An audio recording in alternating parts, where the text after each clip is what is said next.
This is John Nugent. I'm Sam Long. And I'm Ron Peters. Welcome to the After Class Podcast. Because the best conversations happen After class. Thanks for joining us. Another episode of the After Class Podcast. Glad to have you along. This episode is going to be released just before the worst holiday of the year, which is Valentine's Day. That's a really sad thing for me to hear you say there, Sam. I'm good. All right. I'm a little brokenhearted, but Name a worse one. Arbor Day? I don't think of any of them as worse. I guess I don't Oh. categorize them that way. I think. Oh, I do. I mean, President's Day used to be the worst, but now that we celebrate it as a college by axe throwing and other frivolity, it's kind of moving up there on my list. Yeah, it's taking a step up. I just, like I said, I can't think of Valentine's Day as bad. Say it's the worst. Just it sounds so negative to me. That's So the intention.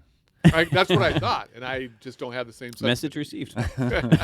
So I am being clear. So, yeah, Thank you for the feedback. no problem. but we did want to do something special Sure. for Valentine's Day because some of you listening do not share Sam's disdain for the holiday. Yes. So Sam is going to read off. He's going to take the lead with this, Which just is to ironic. overcome the spirit of Yeah. grinchiness. Yes, exactly. So, for those of you who do celebrate, we've been going through Song of Songs, and we've pulled out some possible ideas for you and your special loved one to celebrate the day. All right. The day. First one. So wait, ideas inspired by the book Song of Songs that we've studied up till this point. Correct. There may be more later, but this is only up through chapter 4.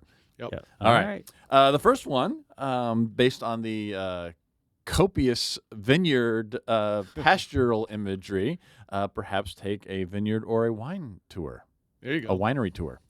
Which is easy to do. Like if you live here in Michigan, there are wineries in Michigan where you can take tours. I think it's a great idea. I love the idea of taking a wine tour. And if you don't have a vineyard, gardens. Yes. There are some public gardens to walk through and kind of capture the spirit of Song of Songs. Yep. In fact, one of my now wife's and I's first date was in the Rose Garden there, right down the road across down Yeah. Waverly. Can't Right. think of the name. Yeah, that was on Moores River Drive. Yes, there. correct. Yep, Moores Park out there. So to Yeah. be clear, this is while you were dating, Yes. First date, if I and then you well, got married, first- and she's still your wife. yes, I didn't know if that was all needed. Well, no, it just came up my now wife, Oh, I as see. if there's my back then wife. So just to be clear, was not my wife back then, nor was anyone else for that matter. right? You have only had one wife. It's been the same wife this entire time. I'm a husband of one wife. Yeah. What There you is go. what is the woman man. what is the garden in Grand Rapids? Oh, the Meyer Garden? Is that the one you're Yes, the thinking about? Myger Garden. Yeah, that's a good My place sure. for those of you in Michigan. Yep. Yeah, the Meyer Garden. I know Duke University has some nice gardens right on campus. Well, actually, MSU, Michigan State Yes. University, their gardens are really great out there. All right. In one more, no one cares. In Kentucky, on the University of Kentucky's campus, they have an arboretum, which was Oh, quite okay. nice. Oh, yeah. Lots of lushness and so forth. As So- does MSU. Yeah. Actually has a nice, or just go to Horrocks. If all else fails, take your date to Horrocks Get some flowers. and fulfill the scriptural mandate of Song of Songs. All right. So, number 2, if you're looking for an idea for Valentine's Day, write a poem based on agriculture of your significant other. So sing the praises using metaphors drawn from plants and animals. Or city towers. City As it towers, were. right. Other constructions. So yes, you're as lovely as the water tower in downtown Diamonddale. It's like, Wow.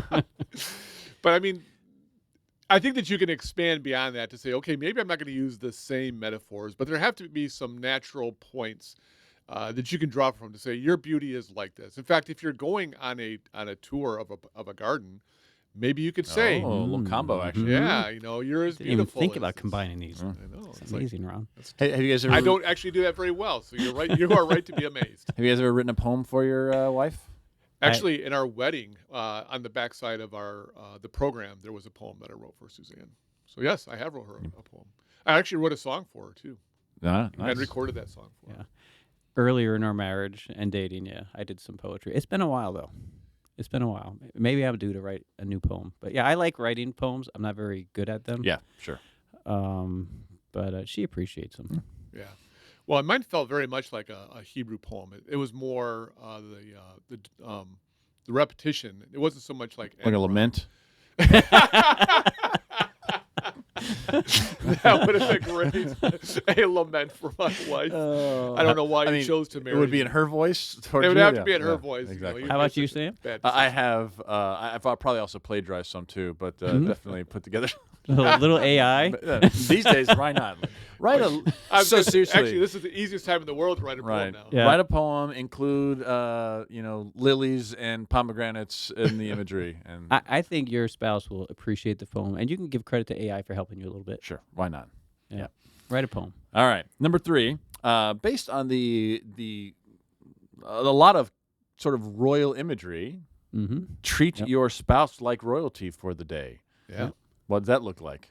My queen. Yes. Yes. Calling her my My queen. king. You are my queen. Of course, then she'd be like, "Why is this just one day? Why can't this be every day?" It's fair. If you really want to take it all the way, as the husband, you could have concubines. Sure. Oh my goodness. Just call me Solomon.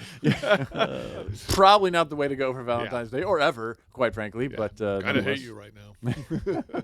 Go to Yeah, Burger King, get some crowns. Oh, Okay. sure. Wear them for dinner. Yeah, but I like the idea of treating your spouse like royalty. And if you want to call each other king and queen, that's fine. But I think it would go beyond that. Just treating you like you are the greatest person in the world. You are the highest person in our society. Yeah, and you could, in your poetry, you can talk about there is Biden in the background with his my armies and gosh. tanks, but I choose you. Oh my gosh, that is so I believe funny. the term is war machine in the background. Oh, wait, getting a little political.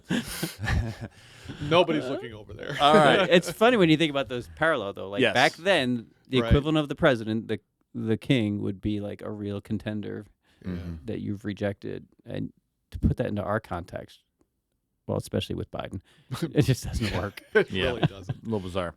All right, number 4.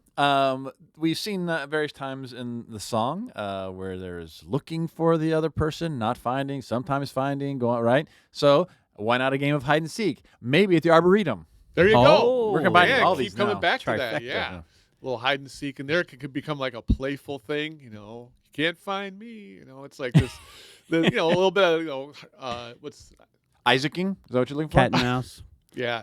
I was just like, that hard to get, You got to find me. You got to catch me, that Yeah, kind of- don't make it so easy. Like Right. for a day, put a little mystery, intrigue. Yeah, just exactly. Make your spouse work for it. Which probably means making the guy work for it. Well, whatever. Yeah, and whatever it is. All right. And last one, shameless plug, but maybe you can connect your spouse with this podcast where we are doing the work of unpacking these metaphors and this love imagery. Maybe you could, listen to an episode together. Set the mood. Sure. By listening through a few episodes of Yes. the After Class podcast, Song of Song edition. I mean, never nothing says romance like the After Class podcast. I mean, I cannot. our I next- totally agree with you. Our next T-shirt. Nothing says I love you like ACP. Yeah. Give the gift of the ACP. Sure.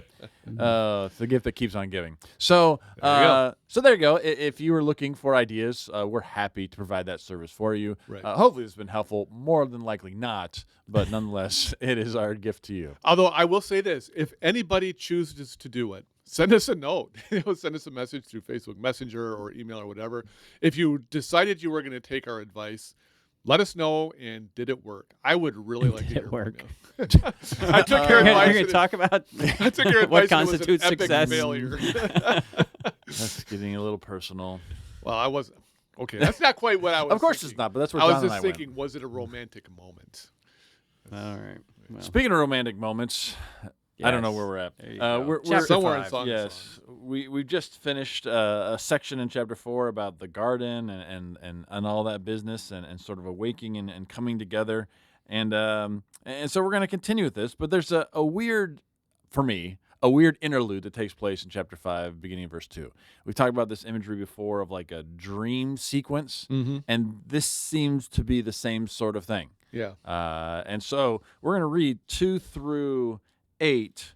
Ron is going to play the voice of the man in verse 2 because there's one short quote from him. I guess I will do the woman, and we'll go from there. You ready, Ron? All right, so just verse 2 for me. No, part of verse 2. Just part Where of you have verse the 2. quotations. Here we go. It starts to open. Yes. All right. I slept, but my heart was awake. Listen, my beloved is knocking. Nice. Open to me, my sister, my love, my dove, my perfect one. For my head is wet with dew, my locks with the drops of night. I'd put off my garments. How could I put it on again? I had bathed my feet. How could I soil them? My beloved thrust his hand into the opening, and my inmost being yearned for him. I arose to open to my beloved, and my hands dripped with myrrh, my fingers with liquid myrrh upon the handles of the bolt. I opened to my beloved, but my beloved had turned and was gone. My soul failed me when he spoke. I sought him, but did not find him. I called him, but he gave no answer. Making their rounds in the city, the sentinels found me. They beat me. They wounded me. They took away my mantle, those sentinels of the walls.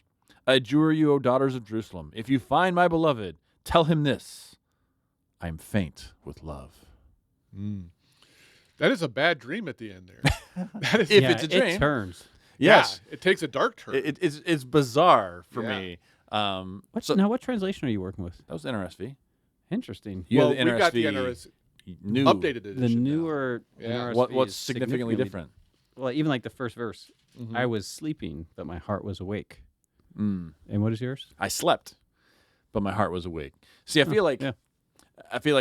they're making the choice to put it in a dream sequence as opposed to Yep. I am having a hard time sleeping because of what I'm about to talk about. Yeah. And that's a definitely interpretive choice on their part. Yeah. And there's some things at the end too. Yeah, I did. Just a few. They're kind of minor, but some notable wording differences. I adjure you. This one has I charge you. Yeah, which that makes no one uses the word A little more adjure. I know. When was contemporary. the last time you worked adjure into a I don't think I've sentence? ever outside of the Bible used Yeah. that word. So this is why it's the updated edition, Yes. 2024. So regardless of whether she's actually sleeping and having a dream sequence or she's having a tough time sleeping, the point is like there's things going on like at night, Right. right, where normally she would be sleeping. And apparently he comes a knocking. Yep. Yeah, and it's so funny. It's like, the man that she's been yearning for this whole poem is knocking at the door, and she's like, but I'm not dressed. I cleaned my feet. Like, Yeah. Right. I've already showered and put on my nightgown. like what are we really talking about now? Why now? Yeah. Any other time, she's just like overwhelmed with love until it's like too late at night. It's like, no, I'm too tired. Go away. I put on my face mask. Right, like So now when we envision this, like at my house, you got to, there's a hallway to the upstairs. Second door on the right is our bedroom with another door. Like, what would her housing be like? Like, what should we be kind of picturing the domicile? Like, is she, 2 floors away or like, 15 feet away? Well, it kind of depends on the time period, but this could be the 4-pillared house where the bottom level is for cattle and daily living, Mm-hmm. and the sleeping is upstairs, Okay. right? That could well be this time period, which is a pretty standard home in the in Canaan during this time period. And so, like, it would be kind of a hassle. Like, he knocks, she's got to climb a ladder, literally a ladder, to get down from what we would call like a loft area, Okay. come to the door. I mean, that's definitely possible. I've seen some archaeology of houses that, like, the center of it is like an open air core Mhm. with rooms around it. Would that have been a house in this time period? Or is that from a different time period? I mean, it could have been. It just Okay. depends, like, depends where we're talking about and when we're talking about. Sure. But it's pretty standard understanding. At the very least, there's an open air area. Yeah. Somewhere. Yes. And again, probably where they bring in animals at night, Sure. Right. which, of course, we talked about. I think we talked about this forever ago when we talked about the Christmas story of, like, there's no room at the inn. And so they had to stay in a manger area, which could have still been in the house, just downstairs with all the animals. Right. But yeah. Yeah. Everybody's upstairs, but Right. you're relegated to the animal Right. area. Yeah. But he's I don't know. It doesn't seem like she like says out loud, "Really, not now." But Right. she's like thinking to herself. Do you get the sense? Yeah, I mean, there's no, like, in mind, well, I'd already put off my garments. I didn't want to get my feet all messy. I'm like, Walking through the cow. yeah, well, possibly. Yeah, it And the next thing, his hand is in the door. seems like it. And the Hebrew word here has to do with like so mine translated an opening, which is what it means. But Yep. in that time place, it could have been like a keyhole lock latch situation. And like, yeah, he's there. He's trying to get his way in. It seems like, Yeah. and so she like, okay, I guess he's coming in or he's there. And by the time she got down there, he had disappeared.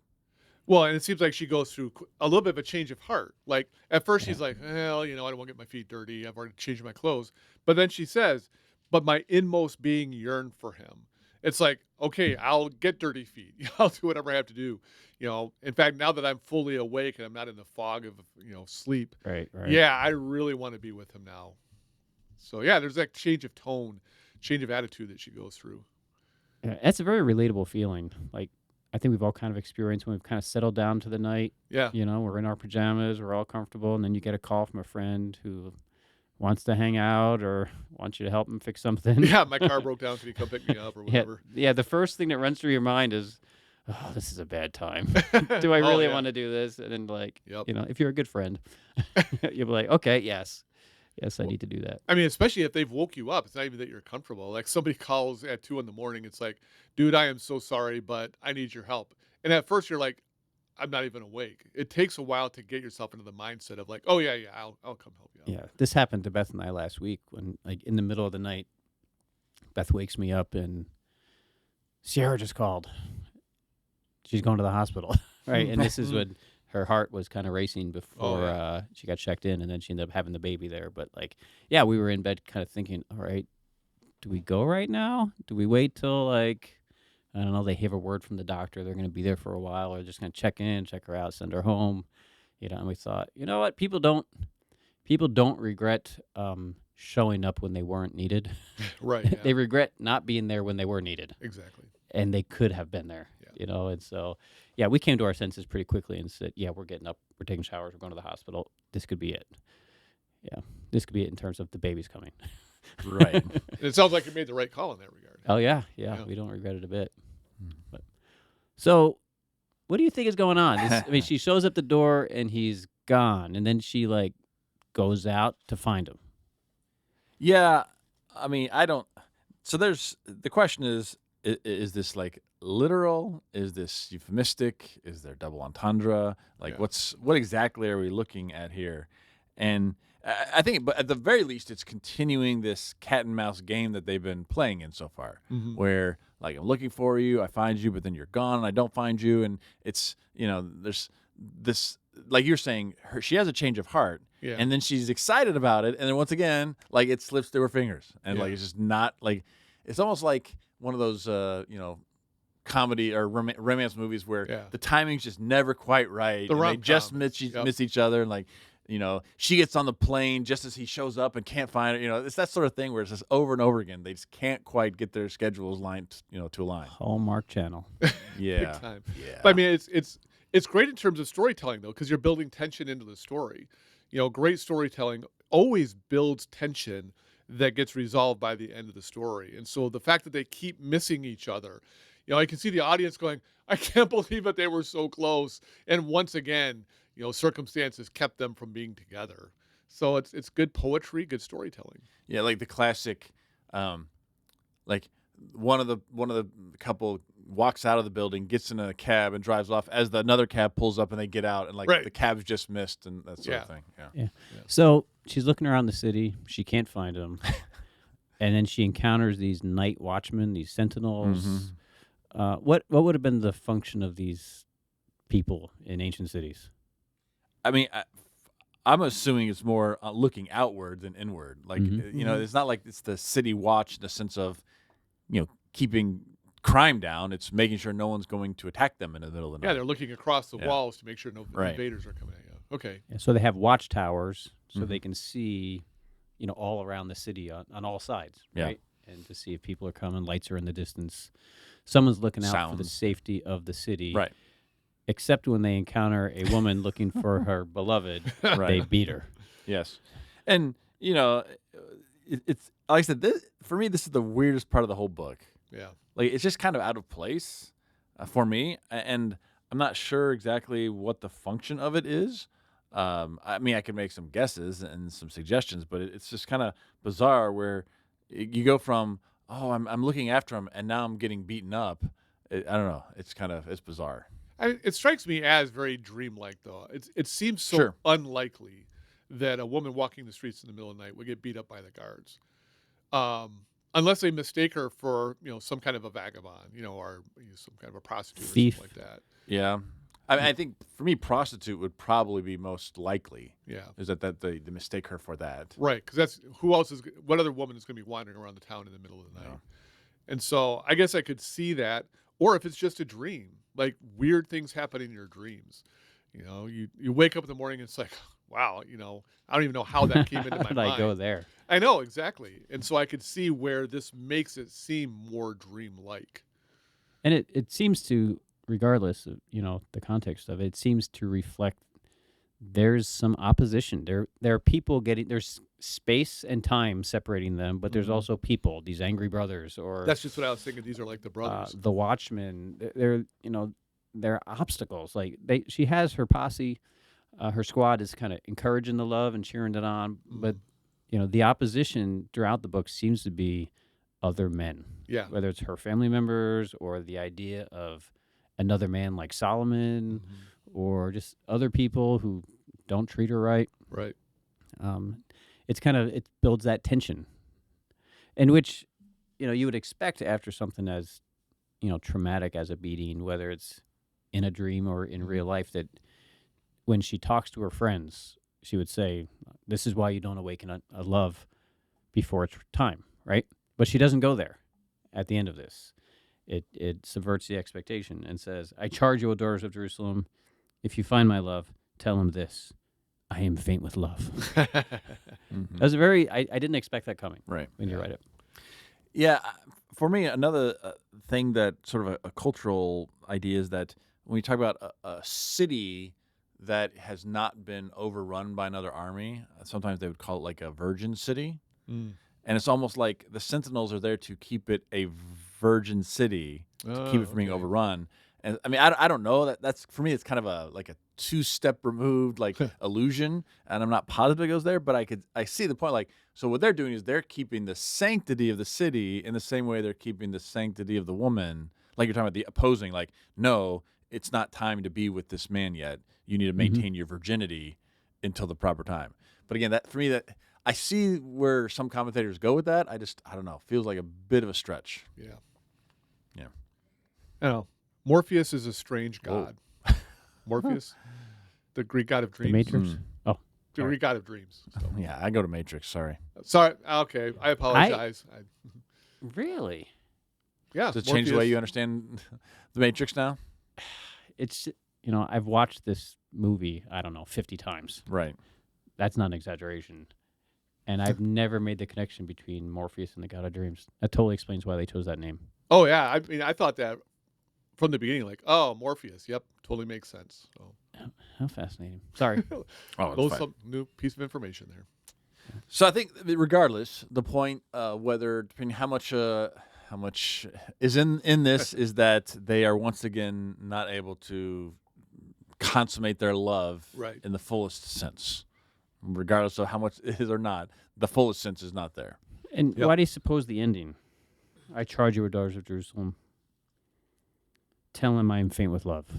That's it. Not, I don't, She's not warning them this bad experience should, give you pause. She's kind of switched. Yeah, I mean, she's... At first, she's like, do I really even want to go to the door? Then she, goes to the door, and he's not there. And she's like, I'm dressed. I'm going to go find him. And instead of finding him, these guys beat her up. And she's like, I'm all in. If you see him, tell him, I am faint with love. I need to find you. It kind of gives us kind of closure to the resolve she experienced by leaving home to go looking for him. Yeah. So there's that longing that's unfulfilled. Yeah. And it's that tension that's, part of the storyline that keeps cropping up in this poem. And even though, we're not finding this tightly coherent story, right? It kind of jumps from scene to dream to poem to dream, but this cat and mouse kind of change. They're together, they're separate, just really continues. Yeah. Yep. All right, ready to move on? Sure.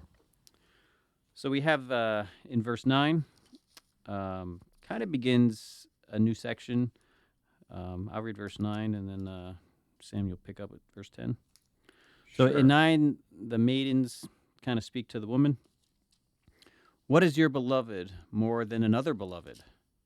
O fairest among women, what is your beloved more than another beloved, that you thus charge us?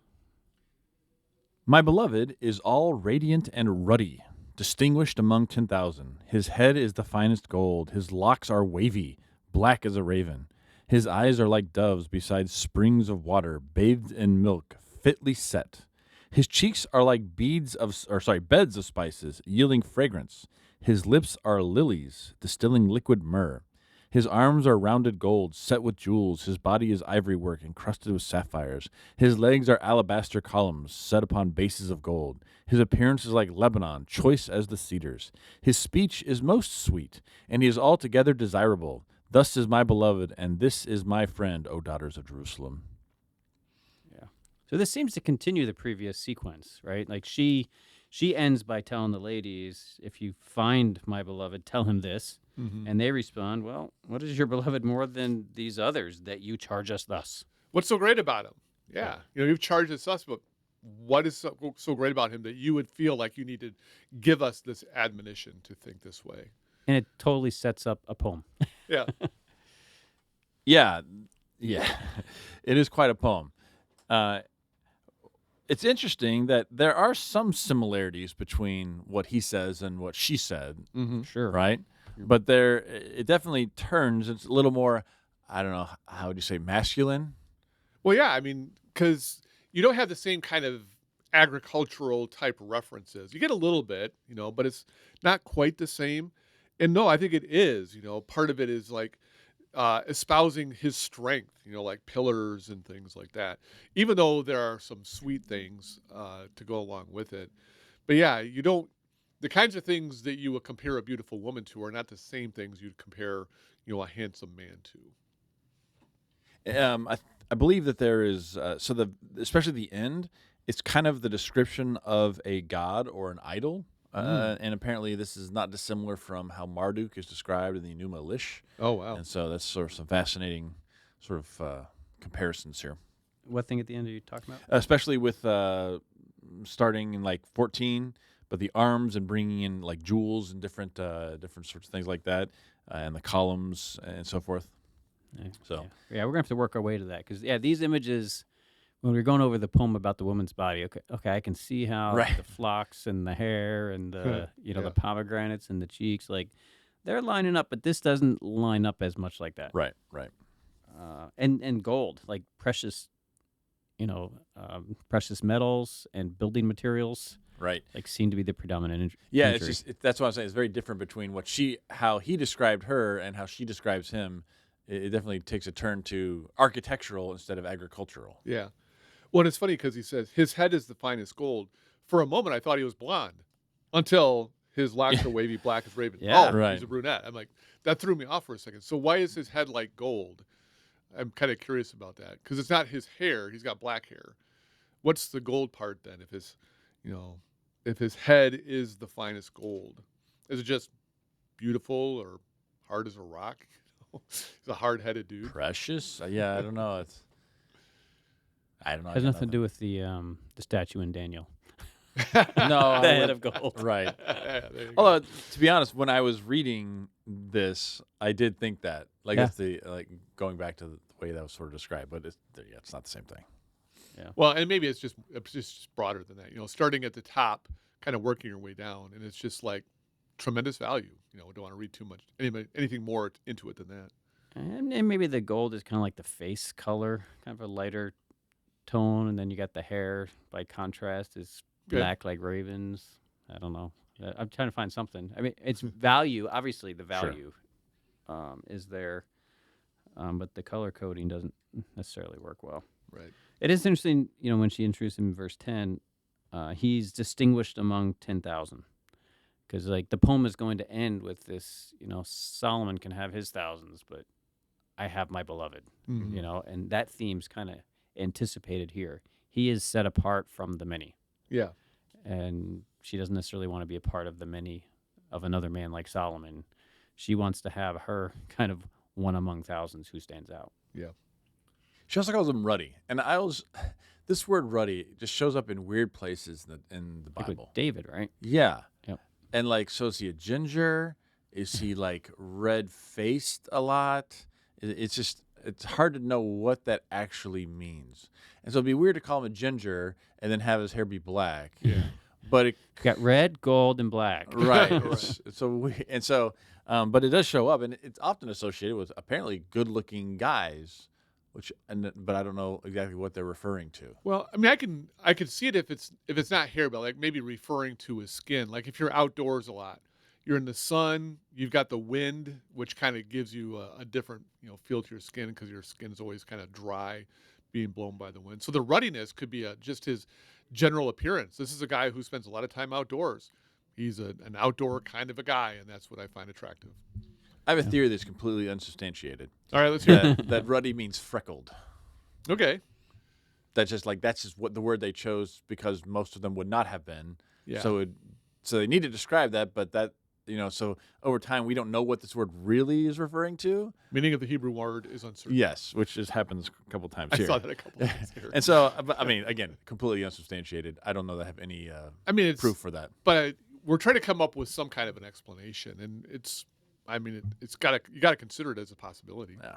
Yeah, and it may convey health. Like, Sure. it's not like when we get sick, we kind of get pale Mhm. and white, and to have like skin of color is a sign of health. Like, Yeah.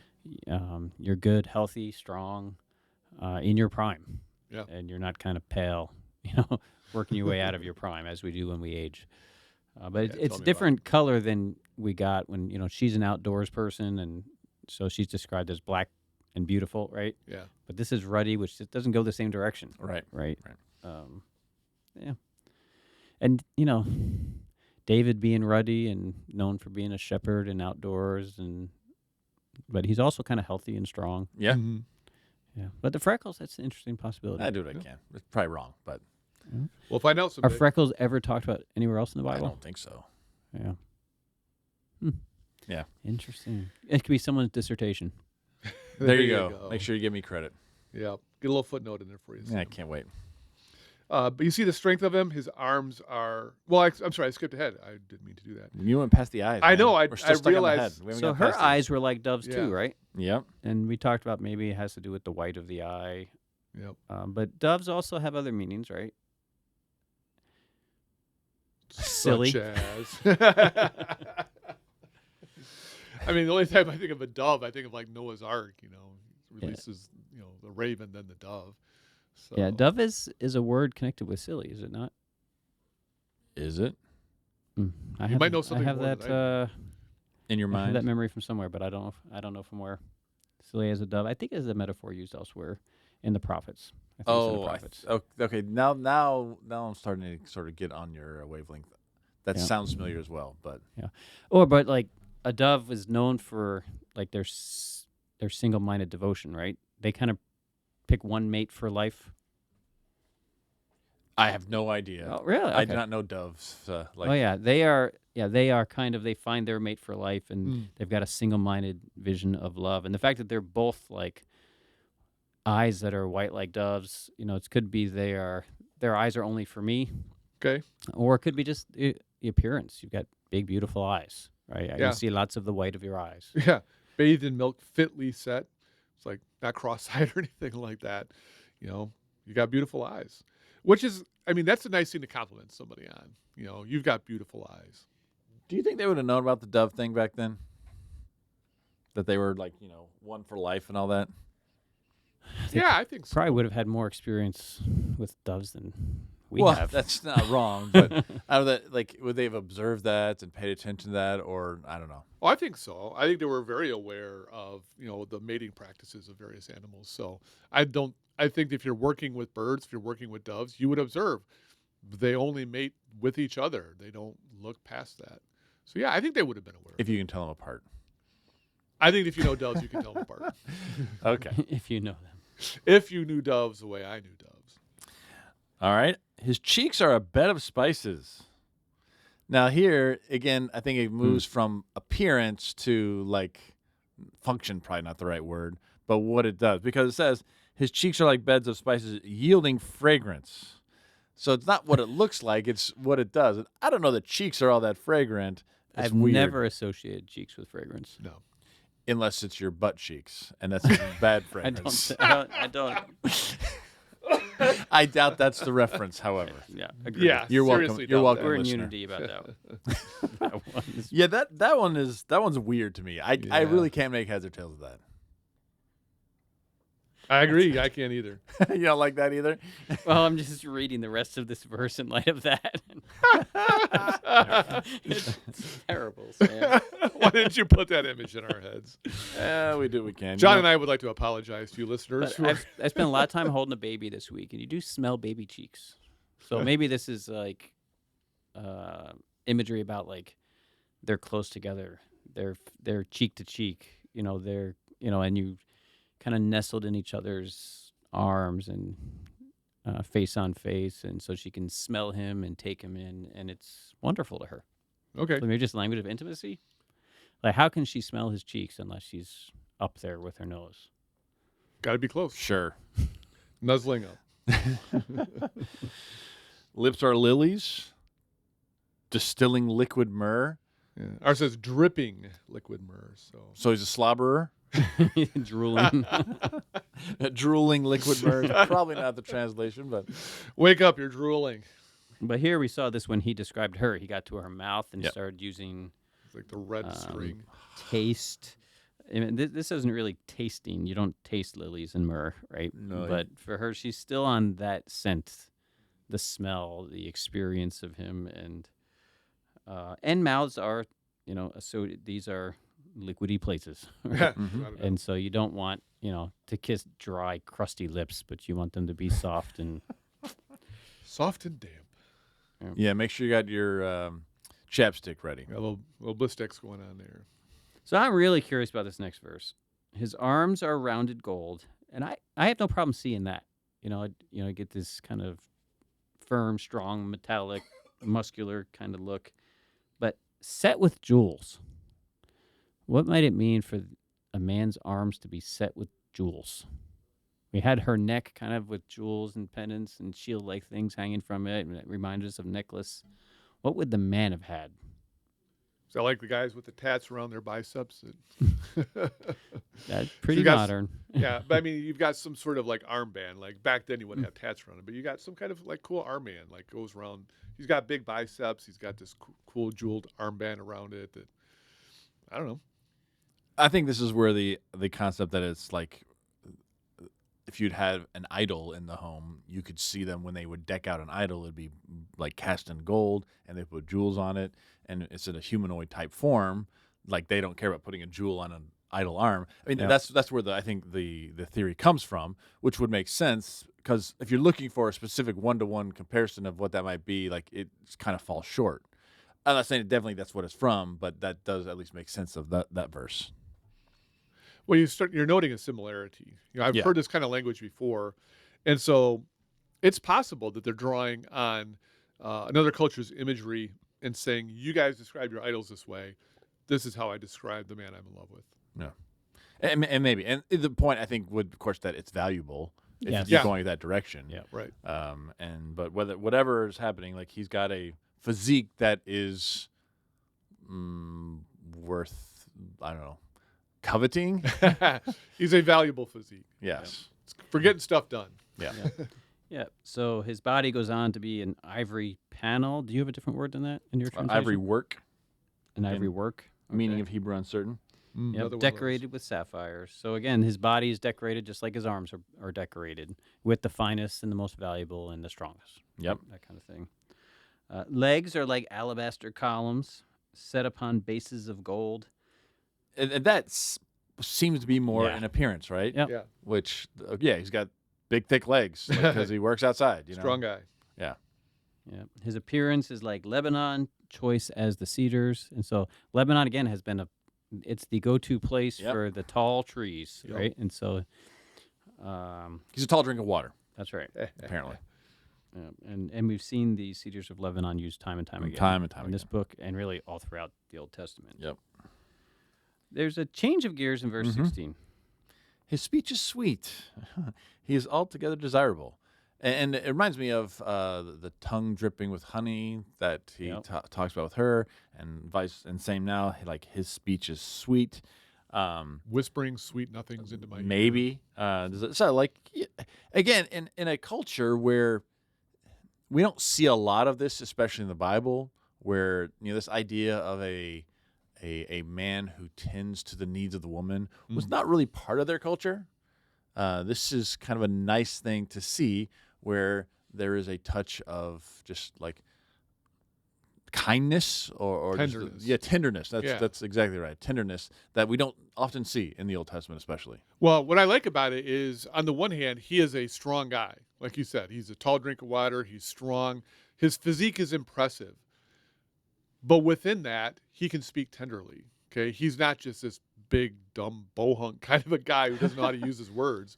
But for me, his words are the exact opposite of his looks. He speaks tenderly to me, and she finds that incredibly attractive and desirable. Yeah. It's a vision of gentleness. Mm-hmm. You have this strength, but you know when to be gentle with it. Yeah. And he's that way with her. Yeah, and he uses it to take care of me, not to hurt me, not to harm me in any way, unlike the guards in the city. Yeah. And so here she kind of wraps up her speech to the friends. His speech is most sweet. He's altogether desirable. This is my beloved. Yeah. And this is my friend, O daughters of Jerusalem. Yeah, they said. So what is he? And he's like, this is what he is. That's kind of how she wraps it up. Yep. Yeah. Made her point. Yeah. But they have more questions. Yeah. I'll assume the part again. Please. So, where has your beloved gone, O fairest among women? Which way has your beloved turned, that we may seek him with you? Mm-hmm. So she ends the weird dream sequence by saying, if you find him, let him know what I feel about him. And they say, what's he like? So I guess if they're looking for, what should we be looking for? And Okay, like, yeah. A tall dude, with a Ruddy. spice bed in his cheeks. Lots of freckles. Yeah. Lots of freckles. But then they go, but where has he gone? Is their question. Can you give us at least some sense of direction? Yeah. And we'll come and help you. Right? And so should I read what she responds? Yes. My beloved has gone down to his garden, to the beds of spices, to get cheek stuff, and to pasture his flock in the gardens, and to gather lilies. I am my beloved's, and my beloved is mine. He pastures his flock among the lilies.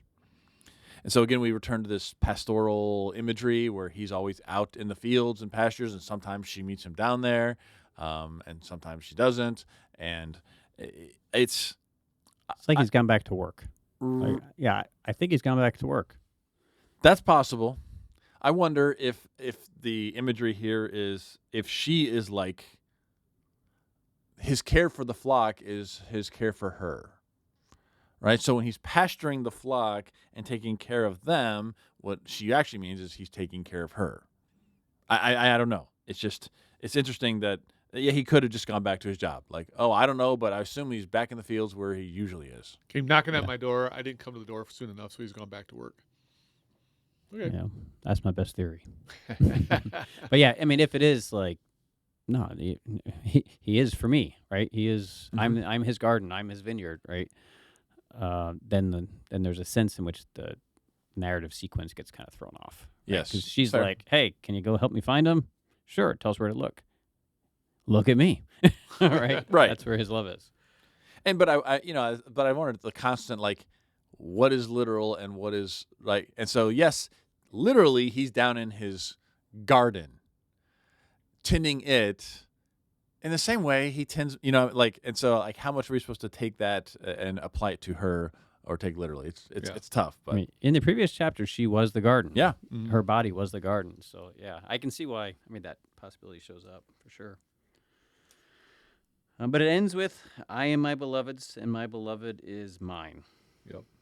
He pastures his flock among the lilies. which is interesting. They're combining the two things. Yep. He's a shepherd. He's also a gardener. And so we got the lilies that he's tending, but then we also have like the animals, and so he's doing both. Gotcha. I don't know. Mixed metaphor is the worst. Yeah. Thousands Pick of year old one, you know? poetry. Yeah. So I think one of the big takeaways from this chapter, I think, is our 5 bits of advice about Valentine's Day. Of course. Yes.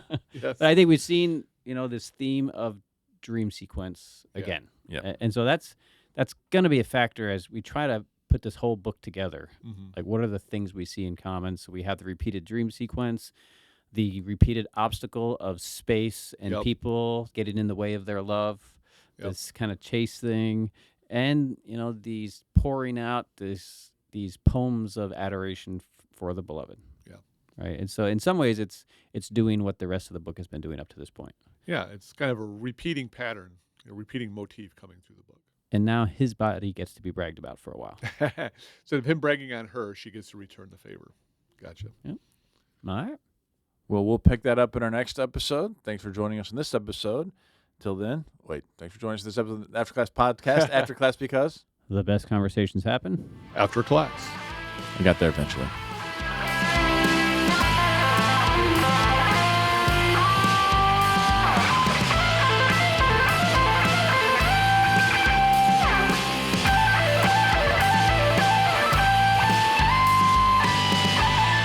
Thank you for listening to this episode of the After Class Podcast. ACP is hosted by Sam Long, John Nugent, and Ron Peters. Audio production is provided by Drew Nyquist. Social media is managed by Darren Harris.